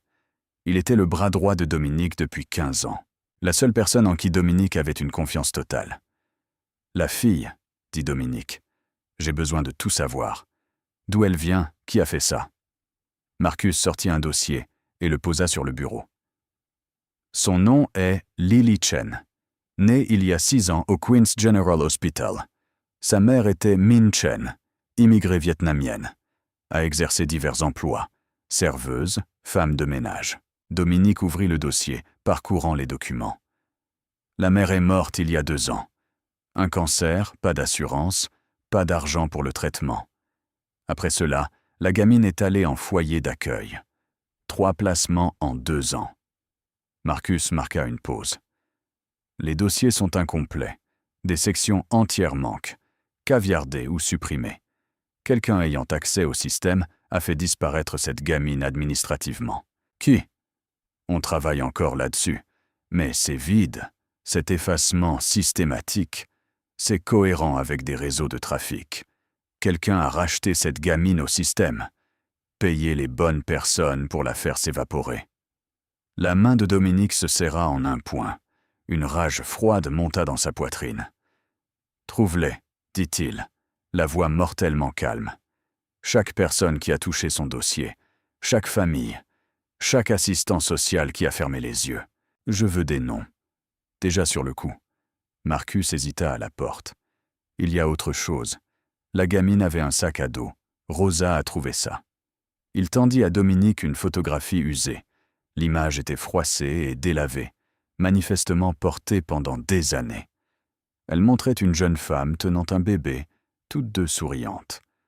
La femme était belle, avec des traits délicats et de longs cheveux noirs. Ses yeux contenaient de la joie, mêlée à une profonde tristesse. Dominique fixa la photographie. Quelque chose remua dans sa mémoire, quelque chose d'enfoui depuis longtemps. Il connaissait ce visage. Soudain, il se retrouva dans une chambre d'hôtel à Chinatown il y a 7 ans, une nuit qu'il avait essayé d'oublier. Il avait 30 ans, sortant d'une guerre sanglante avec une famille rivale, blessé, épuisé, se cachant pendant que ses hommes traquaient les ennemis. L'hôtel était petit, anonyme. Elle y travaillait, une femme de chambre aux yeux tristes, qui apportait des serviettes propres. Ils avaient en parlé de la solitude, du sentiment d'être invisible. Une nuit, elle était restée. Il n'avait jamais demandé son nom, n'avait jamais cherché à savoir. Juste une nuit de connexion humaine dans un océan de violence. Au matin, il était parti. Il ne l'avait plus jamais revue, n'y avait plus jamais repensé. Jusqu'à maintenant. Les mains de Dominique commencèrent à trembler. Il regarda de nouveau la photographie, le visage de Min, le bébé dans ses bras. Puis il vit la date au dos il y a 6 ans, 9 mois après cette nuit-là. Le calcul était simple, dévastateur, indéniable. La forme des yeux de Lily, la courbe de son menton, la façon têtue dont elle se tenait malgré tout. Il voyait ses traits chaque jour dans le miroir. « Non », murmura-t-il, « c'est impossible. » Mais il savait que Lily n'était pas une enfant quelconque qui était tombée par hasard dans sa vie. Lily était sa fille. Le cri déchira le silence à 3 heures du matin. Dominique était hors du lit avant d'être complètement réveillé, sa main cherchant l'arme sur sa table de nuit, son corps bougeant par pur instinct. Mais ce n'était pas une attaque, c'était quelque chose de pire. Le cri vint encore, aigu, terrifié, venant de la chambre voisine de la sienne, Lily. Il traversa le couloir en 3 enjambées et ouvrit violemment sa porte. La pièce était sombre, excepté la pâle lumière de la lune traversant la fenêtre. Lily était emmêlée dans ses draps, s'agitant violemment, son petit corps se cambrant sur le matelas, comme si elle essayait de s'échapper à quelque chose qu'elle seule pouvait voir. « Non, s'il vous plaît, non. Je serai sage. Je serai tranquille. » Ses yeux étaient ouverts, mais ne voyaient rien, piégés dans le cauchemar qui l'avait saisi. Dominique alluma la lumière. La clarté soudaine la fit tressaillir, mais les cris ne s'arrêtèrent pas. « Lily !» Sa voix restait calme, assurée. « Lily, réveille-toi. » Elle se redressa brusquement, haletante, ses yeux sauvages et hagards. Pendant un long moment, elle ne sembla pas savoir où elle était. Son regard dardait dans la pièce, cherchant les menaces, cherchant les monstres qui l'avaient suivi du sommeil. Puis elle vit Dominique debout dans l'embrasure de la porte, et elle se pressa contre la tête de lit, se faisant aussi petite que possible. « Tout va bien, » dit doucement Dominique. Il entra lentement dans la pièce et s'abaissa sur le sol à côté de son lit, sans la toucher, sans l'oppresser, juste présent. « Tu es en sécurité. Personne ne peut te faire de mal ici. » Lily le fixa, sa poitrine se soulevant, son corps tremblant de terreur résiduelle. Et alors, quelque chose se brisa. Les larmes vinrent. Pas les pleurs silencieux qu'elle avait appris à faire, mais de vrais sanglots qui secouaient tout son corps. Des halètements bruyants, des pleurs déchirants qui semblèrent jaillir de quelque part au plus profond d'elle. Dominique ne bougea pas, ne parla pas. Il resta simplement là, une présence solide dans l'obscurité, la laissant libérer le poison qui s'était accumulé pendant des années. Quand les sanglots commencèrent enfin à s'apaiser, Lily se mit à parler. Les mots sortaient par fragments, des morceaux d'horreur brisés qu'elle n'avait jamais prononcés à voix haute. Le sous-sol était noir, si noir qu'on ne voyait rien. La mâchoire de Dominique se serra. Il y avait d'autres enfants, on était 6, on dormait par terre. Il faisait froid. Ses mains se fermèrent en poing. Ils ne nous donnaient à manger qu'une fois par jour. Parfois, ils oubliaient. Les articulations devinrent blanches. Parfois, des hommes venaient. Ils nous regardaient, en désignaient un. Ses ongles s'enfoncèrent dans ses paumes. Ceux qu'ils choisissaient ne revenaient jamais. Du sang commença à perler de ses poings serrés. J'ai essayé de m'enfuir une fois. Ils m'ont cassé le doigt. Ils ont dit qu'ils les casseraient tous si je recommençais. Dominique ne pouvait plus respirer. La rage en lui était si vaste, si dévorante, qu'elle menaçait de le déchirer de l'intérieur. Il voulait détruire quelque chose, quelqu'un. Il voulait trouver chaque personne qui avait touché cet enfant et les faire souffrir de façon inimaginable. Mais il resta immobile, car en ce moment, Lily n'avait pas besoin de sa violence. Elle avait besoin de sa présence. « Ils allaient me vendre », murmura Lily, sa voix s'éteignant comme les autres. Mais le camion s'est arrêté et j'ai couru. Ses yeux se fermaient maintenant, l'épuisement l'emportant. J'ai couru et couru, et puis je t'ai trouvé. Sa respiration ralentit, son corps se détendit. Le sommeil la réclama encore, cette fois paisible et profond. Dominique resta sur le sol à côté de son lit. Il ne bougea pas, ne dormit pas. Il resta là jusqu'à ce que la première lueur de l'aube se glisse par la fenêtre, montant la garde sur sa fille, faisant une promesse silencieuse à l'univers. Quiconque avait fait cela paierait. L'enquête consuma Dominique pendant les 3 jours suivants. Il dormait à peine, mangeait à peine. Chaque moment d'éveil était passé à rassembler les fragments de la vie de Min Chen, cherchant la confirmation de ce qu'il savait déjà au fond de lui. Marcus travaillait 24 heures sur 24, épluchant les dossiers, soudoyant les fonctionnaires, faisant appel aux contacts à travers la ville. Lentement, le tableau devint plus clair. Min était arrivée en Amérique il y a 10 ans, avec rien d'autre qu'une petite valise et des rêves d'une vie meilleure. Elle avait cumulé plusieurs emplois, envoyant de l'argent à sa famille au Vietnam, vivant dans un minuscule appartement dans le Queens qu'elle pouvait à peine se payer. Il y a 7 ans, elle était employée au Golden Dragon Hotel à Chinatown, un petit établissement qui s'adressait à ceux qui privilégiaient la discrétion au luxe. Le même hôtel où Dominique s'était caché pendant 2 semaines, tandis que ces hommes éliminaient les restes d'une famille rivale. Le même hôtel où il avait passé une nuit avec une femme de chambre triste, dont il n'avait jamais demandé le nom. « J'ai trouvé autre chose », dit Marcus, entrant dans le bureau avec une enveloppe usée à la main. C'était dans les archives de ton ancien bureau au centre-ville, le bâtiment que tu utilisais avant de déplacer les opérations ici. Dominique prit l'enveloppe. Elle lui était adressée, l'écriture était soignée et attentive. Le cachet de la poste datait d'il y a 6 ans.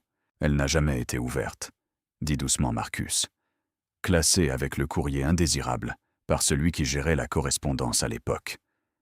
J'ai remonté la trace jusqu'à une secrétaire qui travaillait pour l'ancien comptable de ton père. Elle triait tout. Tout ce qui semblait personnel ou sans importance était enterré. Les mains de Dominique tremblèrent en ouvrant l'enveloppe. À l'intérieur se trouvait une seule feuille de papier couverte de la même écriture soignée. « Cher monsieur Salvatore, vous ne me connaissez pas, mais nous nous sommes rencontrés une fois au Golden Dragon Hotel. J'étais la femme de chambre qui vous a apporté les serviettes et a changé vos draps. Vous avez été gentil avec moi quand d'autres ne l'étaient pas. Vous m'avez parlé comme à une personne, pas comme si j'étais invisible. Je vous écris parce que vous avez une fille. Son nom est Lily. Elle est née 9 mois après notre nuit ensemble. Elle a vos yeux, votre entêtement. Elle est la plus belle chose que j'ai jamais vue. Je ne veux pas d'argent. Je ne veux pas causer d'ennui. J'ai seulement pensé que vous devriez savoir qu'elle existe. Chaque enfant mérite de connaître son père, même de loin. Si vous voulez la rencontrer, je travaille au même hôtel. Si vous ne le voulez pas, je comprends. Je ne vous contacterai plus jamais. Son nom est Lily. S'il vous plaît, souvenez-vous de cela. Lily M. Lin Chen. Dominique lut la lettre 3 fois. À chaque fois, les mots coupaient plus profondément. Elle avait essayé de lui dire il y a 6 ans, quand Lily n'était qu'un bébé. Min avait tendu la main. Elle n'avait rien demandé d'autre qu'une reconnaissance. Elle voulait simplement qu'il sache que sa fille existait. Et la lettre avait été enterrée dans une pile de publicité, écartée par quelqu'un qui pensait savoir ce qui était important. Pendant 6 ans, sa fille avait été là-bas, grandissant sans lui, souffrant sans lui, pendant qu'il bâtissait son empire et tuait ses ennemis, et ne ressentait rien du tout. « J'ai ordonné un test ADN, dit doucement Marcus. Comparez les échantillons de la fille avec les tiens. Les résultats sont revenus ce matin. » Il posa un document sur le bureau. Dominique n'avait pas besoin de le lire. Il savait déjà ce qu'il dirait. « Novanta y nueve coma, nueve por ciento de correspondance, » confirma Marcus. « Elle est à toi, Dominique. Lily est ta fille biologique. » Les mots résonnèrent dans la pièce silencieuse. Sa fille, l'enfant dont il n'avait jamais connu l'existence, l'enfant dont la mère était morte en attendant une réponse qui n'était jamais venue. L'enfant qui avait enduré des horreurs qu'aucun humain ne devrait affronter, encore moins une petite fille, sa fille. Dominique se leva lentement, la lettre toujours serrée dans sa main. Il sortit du bureau sans un mot, se déplaçant à travers les couloirs de son manoir comme un homme en transe. Il s'arrêta devant la chambre de Lily. À travers l'entrebâillement de la porte, il pouvait la voir assise sur le lit, brossant la fourrure emmêlée de boba de ses doigts, fredonnant doucement pour elle-même. La lumière de l'après-midi accrochait son profil, éclairant des traits qu'il reconnaissait maintenant comme les siens. Sa fille. Il l'avait totalement délaissée, avait échoué à savoir qu'elle existait, échoué à la protéger, échoué à sauver sa mère. Mais elle était là maintenant, vivante, en train de guérir, et il avait une chance de réparer les choses. Dominique leva la main pour frapper, puis hésita. Que dirait-il? Comment pourrait-il expliquer? Comment annoncer à une enfant traumatisée que l'étranger qu'il avait trouvé était en fait son père? Que l'univers les avait d'une manière ou d'une autre, contre toute attente, réunis. Il resta là pendant un long moment, la main levée, incapable d'avancer ou de reculer. L'homme le plus puissant de New York, figé par la peur, devant une petite fille de 6 ans. Les nouvelles circulèrent vite dans le milieu. En moins de 2 semaines après l'arrivée de Lily, des murmures s'étaient propagés dans chaque recoin sombre de l'empire criminel de New York. Dominique Salvatore, l'homme de glace, le tueur sans pitié, avait recueilli une enfant, une gamine des rues, une petite fille brisée qu'il traitait comme une princesse. Les rumeurs atteignirent Vincent Viper Moretti par un froid mardi matin. Moretti était un serpent sous forme humaine, 42 ans, avec des yeux morts et un sourire qui ne les atteignait jamais. Il avait travaillé pour le père de Dominique, il y a des décennies, avant de se mettre à son compte. Maintenant, il contrôlait un réseau qui trafiquait de la drogue, des armes et quelque chose de bien plus rentable, des enfants. Quand son lieutenant lui montra les photos de surveillance du domaine Salvatore, le sang de Moretti ne fit qu'un tour. Il reconnut la fille immédiatement, celle qui s'était échappée, celle qui lui avait coûté un acheteur prêt à payer 50 000 $, celle qui lui avait glissé entre les doigts pour disparaître dans la nuit d'hiver. « Tiens, tiens !» murmura Moretti, traçant le visage de Lily sur la photographie. « Alors c'est là que tu as fini. » Petite souris. Il sortit son téléphone et tapa un message à un numéro que très peu de gens possédaient. « Une partie de ma propriété semble avoir trouvé son chemin jusque chez toi, Salvatore. Je la veux en retour. Nous devrions discuter des termes. » Le message arriva sur le téléphone de Dominique au moment précis où une berline noire s'arrêtait aux grilles de son domaine. 2 personnes en sortirent, un homme et une femme, portant tous deux le look incomparable des agents fédéraux. La femme était dans la trentaine, les traits vifs avec des cheveux auburn tirés en une queue de cheval sévère. Agent Sarah Mitchell, FBI. Elle enquêtait sur le crime organisé à New York depuis 8 ans. Le dossier de Dominique trônait sur son bureau, épais de soupçons, mais pauvre en preuves. Elle n'avait jamais pu le toucher jusqu'à maintenant. « Monsieur, Salvatore », dit-elle quand Rosa l'introduisit à contre-cœur dans le bureau. « Je m'excuse pour cette visite impromptue, mais nous avons reçu un signalement qui requiert une attention immédiate. » Dominique se tenait derrière son bureau, son visage ne trahissant rien. « Une enfant a été déclarée disparue du système de placement familial, » continua Mitchell. « Une petite fille de 6 ans nommée Lily Chen. Des sources indiquant qu'elle pourrait être sous votre garde. » Des sources? Un tuyau anonyme, mais crédible. Les yeux de Mitchell balayèrent la pièce. « Si cet enfant est ici, elle doit être rendue aux autorités compétentes. Le système existe pour protéger les enfants comme elle. » La voix de Dominique aurait pu geler le feu. Le système l'a vendue à des trafiquants. Mitchell cligna des yeux. « Je vous demande pardon. Votre précieux système l'a placée dans des familles qui l'ont maltraitée. Puis quelqu'un l'a vendue à un réseau de trafic. Cet enfant a des brûlures de cigarettes couvrant les bras et un doigt cassé qui n'a jamais été soigné. Votre système a fait ça. » Avant que Mitchell ne puisse répondre, un cri résonna dans la maison. Dominique bougeait avant que le son ne s'éteigne, gravissant les marches 3 par 4. Il avait vu Lily jeter un coup d'œil par la fenêtre juste avant l'arrivée de Mitchell. La vue d'étrangers aux allures officielles, avait déclenché quelque chose de primaire en elle. Il la trouva dans le placard de sa chambre, roulée en boule, se balançant d'avant en arrière, les mains plaquées sur les oreilles. « Non, non, non, non, non » murmurait-elle. « S'il vous plaît, ne les laissez pas m'emmener. S'il vous plaît, je serai sage. Je serai tellement sage. » Dominique s'agenouilla près de la porte du placard, son cœur se brisant. « Lily, regarde-moi. » Elle leva la tête. Des larmes coulaient sur son visage. Ses yeux contenaient la même terreur sauvage qu'il avait vue la première nuit au Black Rose. « S'il vous plaît, » murmura-t-elle. « S'il vous plaît, ne les laissez pas m'emmener au loin. Je ne veux pas y retourner. Je ferai n'importe quoi. S'il vous plaît. » Dominique tendit la main lentement et prit sa petite main dans la sienne. « Personne ne t'emmène nulle part, » dit-il, sa voix farouche et tendre à la fois. « Tu m'as compris? Personne. Jamais. » En bas, l'agent Mitchell attendait. Sur son téléphone, la menace de Moretti luisait. 2 ennemis se rapprochant de directions différentes. Mais en ce moment, rien de tout cela n'avait d'importance. Seulement l'enfant tremblante devant lui. Seulement sa fille. Dominique s'abaissa sur le sol à côté du placard, le bois dur et froid pressé contre ses jambes. Mais il s'en fichait. Rien n'importait excepté l'enfant terrifié blotti dans l'obscurité, serrant son ours en peluche comme une bouée de sauvetage.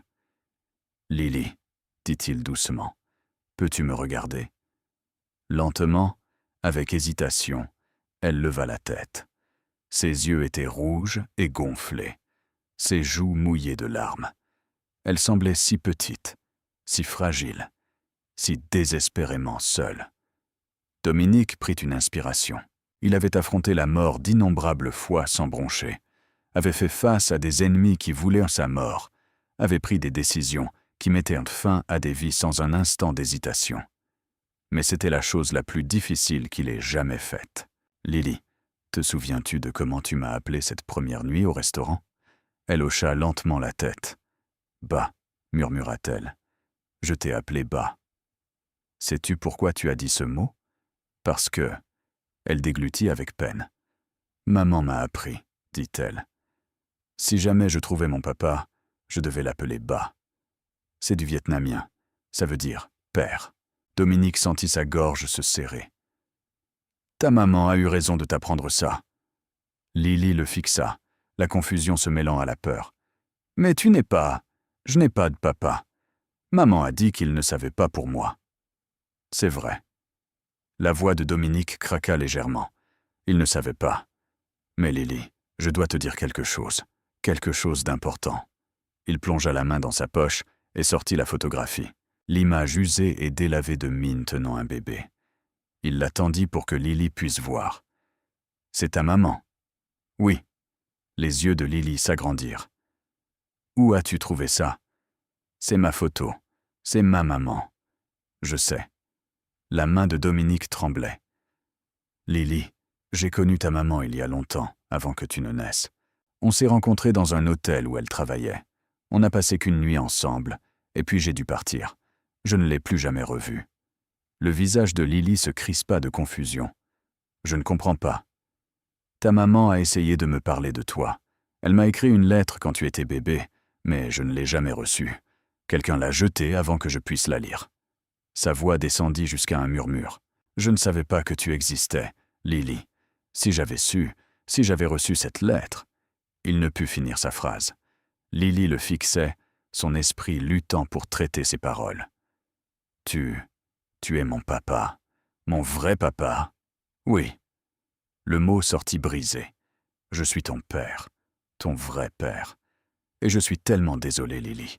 Je suis désolé de ne pas avoir été là. Désolé de ne pas t'avoir protégée. Désolé que tu aies dû traverser tout ça toute seule. » Des larmes coulèrent sur ses joues. Dominique Salvatore, qui n'avait pas pleuré depuis l'âge de 8 ans, pleurait ouvertement devant sa fille. « Si j'avais su, » s'étouffa-t-il, « je serais venu te chercher. Je t'aurais gardé en sécurité. Je n'aurais jamais laissé personne te faire du mal. » Lily restait figée, les yeux immenses. Pendant un long moment, aucun des deux ne bougea. Puis, lentement, elle sortit du placard en rampant. Elle se tint devant lui, cette petite fille brisée, regardant l'homme le plus dangereux de New York comme si elle le voyait pour la première fois. « Tu es vraiment mon papa ?»« Oui, Lily, je suis vraiment ton papa, et tu ne me quitteras pas. Je ne te renverrai pas. » Dominique tendit les mains et prit doucement son visage entre ses paumes. « Jamais. Je ne te quitterai jamais. Je ne te renverrai jamais. Tu es ma fille, et ceci est ta maison pour toujours. » Un sanglot s'échappa de ses lèvres, et elle se jeta dans ses bras. C'était la première fois qu'elle initiait un contact, la première fois qu'elle choisissait de toucher une autre personne depuis la mort de sa mère. Ses petits bras s'enroulèrent autour de son cou, son visage enfoui contre son épaule, son corps secoué de larmes qui étaient différentes d'avant. Ce n'étaient pas des larmes de peur ou de douleur. C'étaient des larmes d'espoir. Dominique la serra fort, une main berçant sa tête, l'autre entourant protectrice son dos. « Je te tiens », murmura-t-il. Je te tiens maintenant, et je ne te lâcherai jamais. » Dominique déclara la guerre le lendemain matin. Il réunit ses hommes les plus fidèles dans le bureau, étalant des cartes et des photographies sur le bureau. Marcus se tenait à sa droite, l'expression sombre mais déterminée. « L'opération de Moretti tourne à partir de 3 endroits, » dit Dominique, désignant les zones marquées. Un entrepôt à Brooklyn, une boîte de nuit dans le Queens et un parc de conteneurs près des docks. Son doigt tapota l'entrepôt.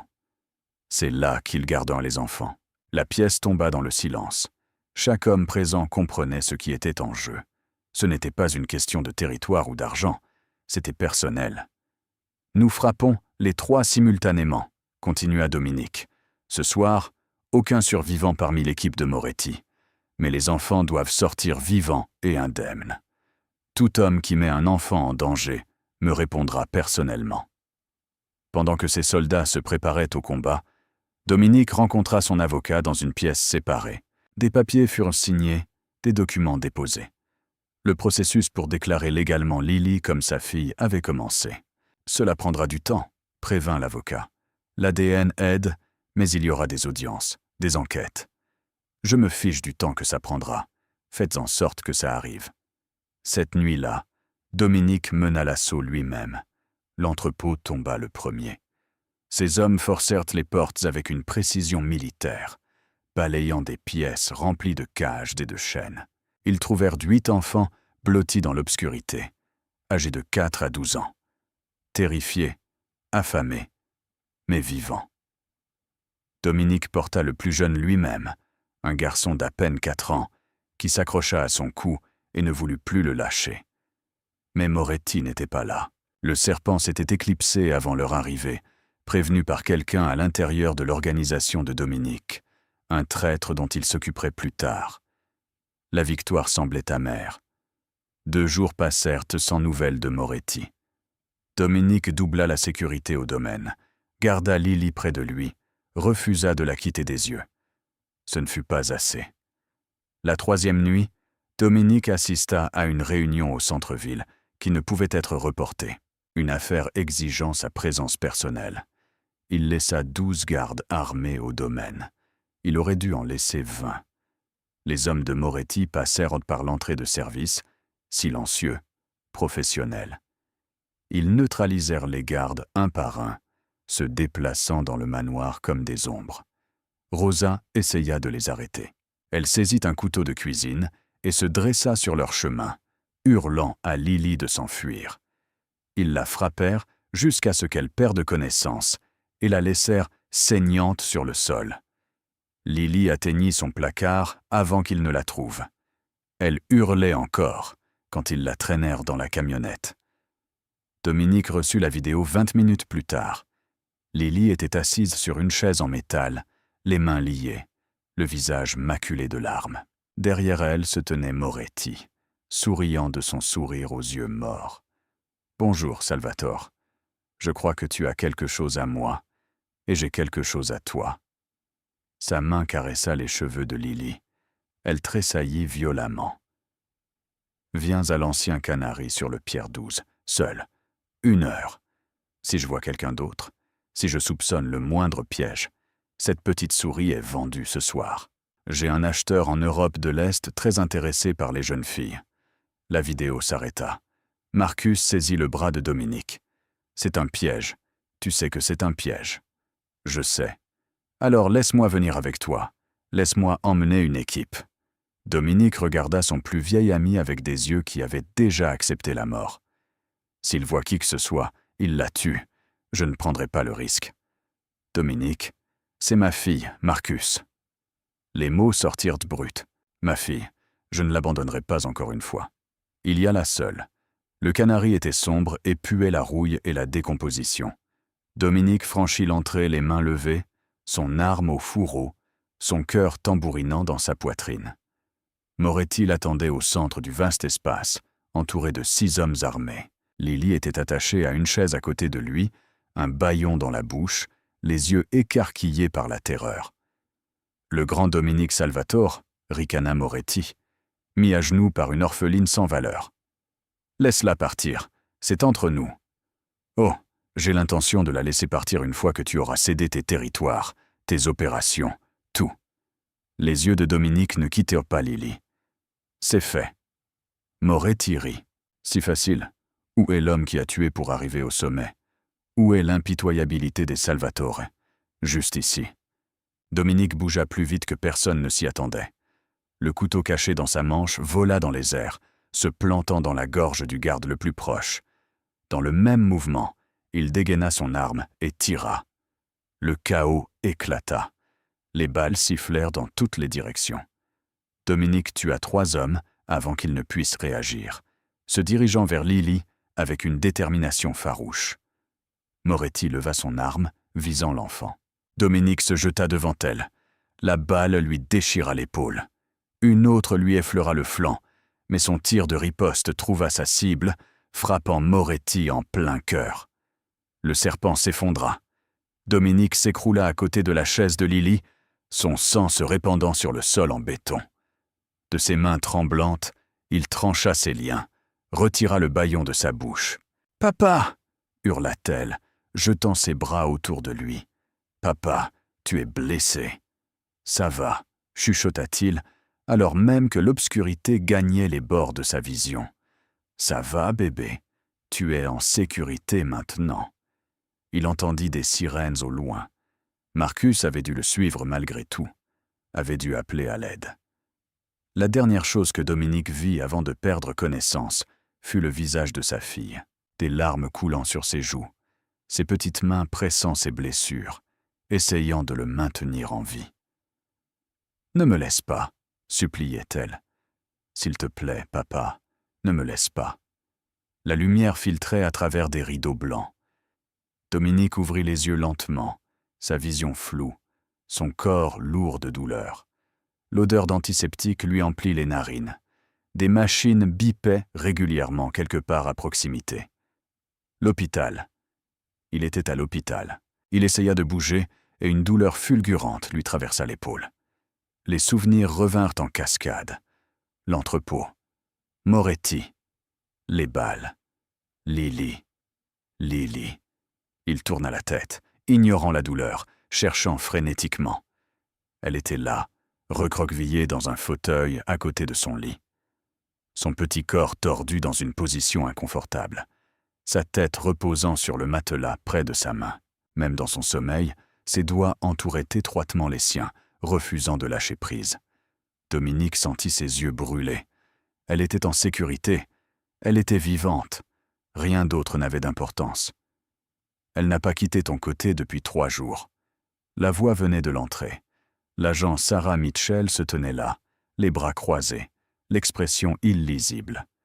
Dominique se tendit instinctivement. « Si vous êtes ici pour l'emmener, je... » « Non. » Mitchell entra dans la pièce, fermant la porte derrière elle. « Je suis ici pour parler. » Elle tira une chaise et s'assit, ses yeux se posant brièvement sur la forme endormie de Lily avant de revenir à Dominique. « Tu as tué Vincent Moretti, démantelé un réseau de trafic que nous essayions de briser depuis des années, sauvé 9 enfants, dont ta fille. » Elle marqua une pause. « Le bureau est partagé sur la manière de procéder. Ce qui signifie que j'ai passé 8 ans à essayer de monter un dossier contre toi, Salvatore.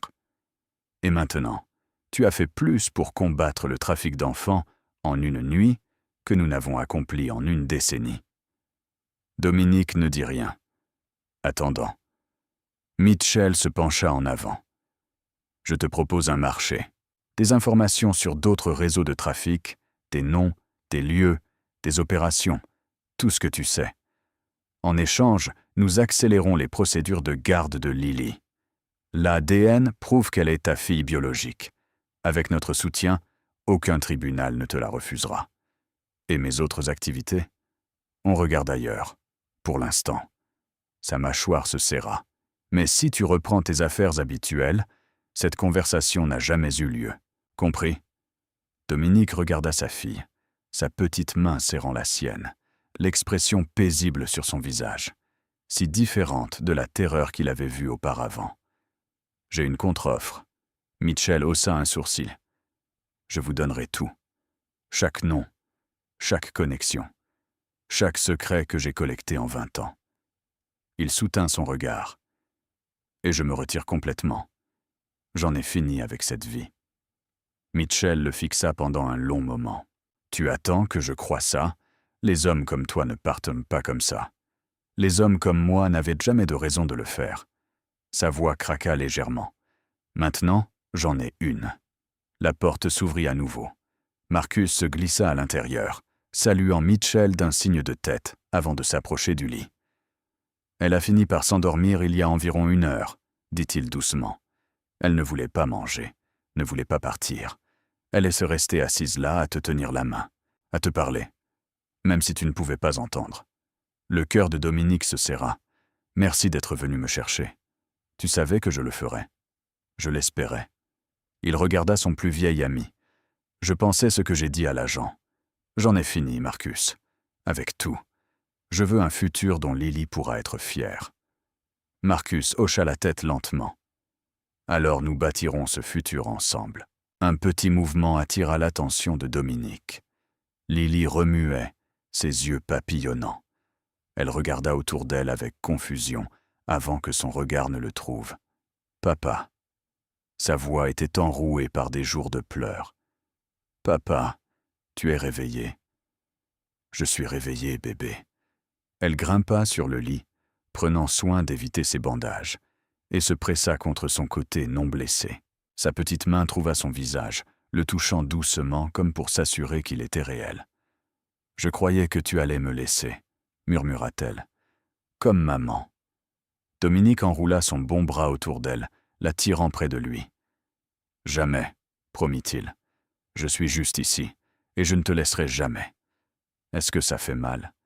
Le docteur a dit que tu t'es fait tirer dessus à cause de moi. » Dominique regarda dans les yeux de sa fille.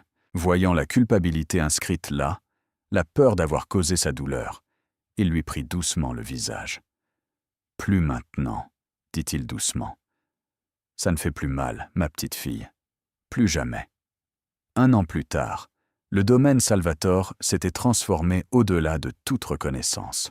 Là où régnait autrefois le marbre froid et les recoins sombres, le soleil entrait maintenant à flots par les fenêtres grandes ouvertes, à la brise printanière. Les fleurs s'épanouissaient dans des jardins restés stériles pendant des décennies. Les rires résonnaient dans les couloirs qui n'avaient connu que le silence et la peur.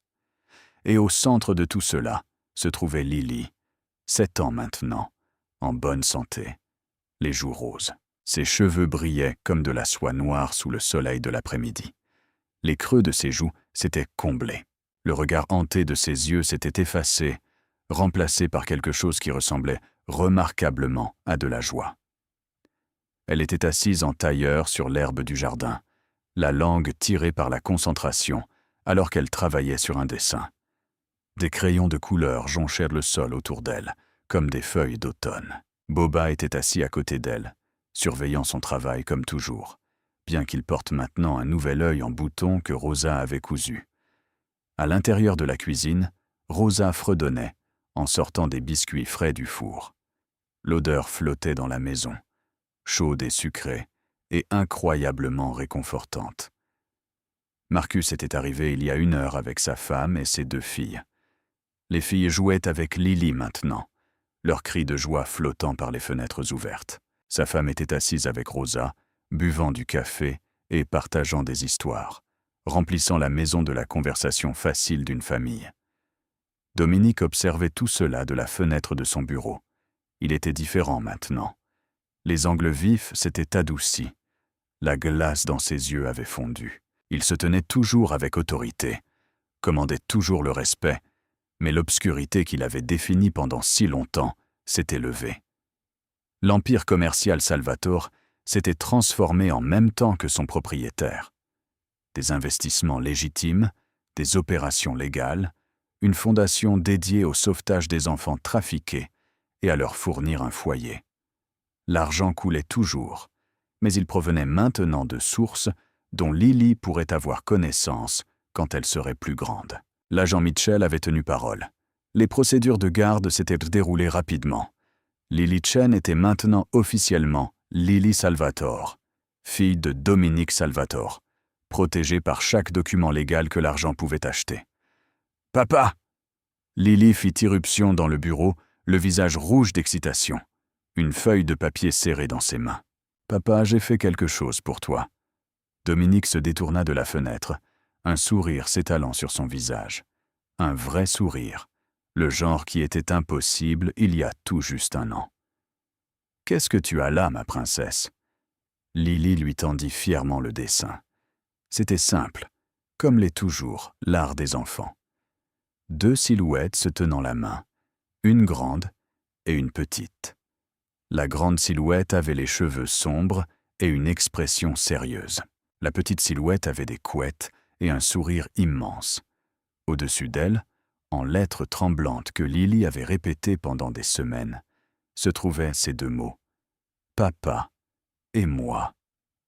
Le cœur de Dominique se serra. Il prit le dessin avec précaution, comme s'il s'agissait de la chose la plus précieuse au monde. Parce que ça l'était. « C'est magnifique, Lily, la plus belle chose que j'ai jamais vue. Tu l'aimes vraiment ?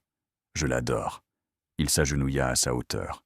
« Et je sais exactement où le mettre. » Il se dirigea vers le mur où le portrait de son père était accroché depuis 30 ans. Le tableau qui avait surveillé cette pièce, rappel de la cruauté et des attentes froides, avait été retiré il y a des mois. À sa place se trouvait maintenant un espace vide qui attendait. Dominique y accrocha le dessin de Lily, une création au crayon d'enfant, là où autrefois un symbole d'obscurité trônait. Lily frappa dans ses mains de délice. « C'est parfait, papa. »« Oui, » acquiesça doucement Dominique.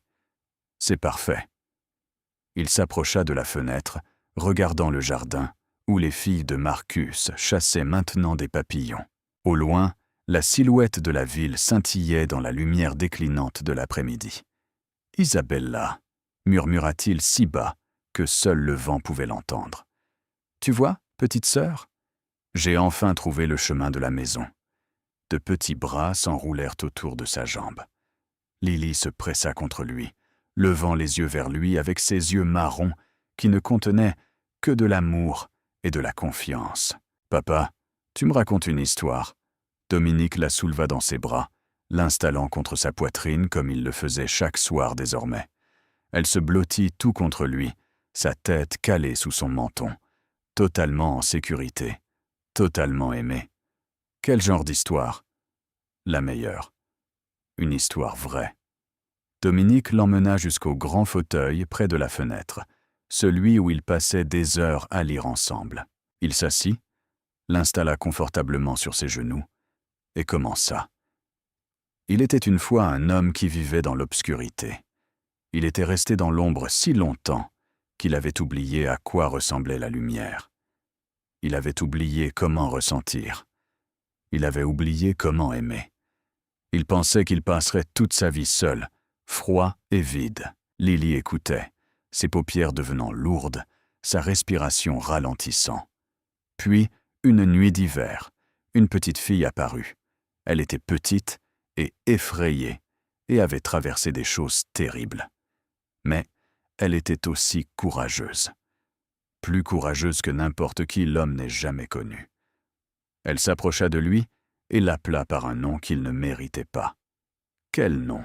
murmura Lily ensommeillée. « Papa !» Il embrassa le sommet de sa tête. Et ce seul mot changea tout, parce que la petite fille apprit à l'homme quelque chose qu'il avait oublié il y a longtemps. Elle lui apprit que même dans les endroits les plus sombres, la lumière peut trouver un chemin. Elle lui apprit que les choses brisées peuvent être réparées. Elle lui apprit qu'il n'est jamais trop tard pour devenir la personne que l'on était censé être. Les yeux de Lily s'étaient enfermés maintenant. Sa respiration était profonde et régulière. L'homme passa le reste de sa vie à essayer d'être digne de cette petite fille, continua Dominique, sa voix à peine plus haute qu'un murmure, essayant d'être le père qu'elle méritait. Et même s'il fit des erreurs, même s'il ne put jamais effacer le passé, il l'aima plus que tout au monde. Il la serra contre lui, regardant le soleil se coucher par la fenêtre, peignant le ciel de nuances d'or et de rose, et ils vécurent heureux pour toujours. Merci d'avoir regardé jusqu'à la fin. Merci d'avoir ouvert votre cœur à Dominique et Lily. Merci de faire partie de notre communauté. Nous vous souhaitons santé, bonheur et paix dans votre vie quotidienne. Puissiez-vous trouver votre propre lumière, même dans les moments les plus sombres. Puissiez-vous avoir le courage d'aimer et d'être aimé. Au revoir pour le moment, chers amis. Nous vous retrouverons dans la prochaine vidéo.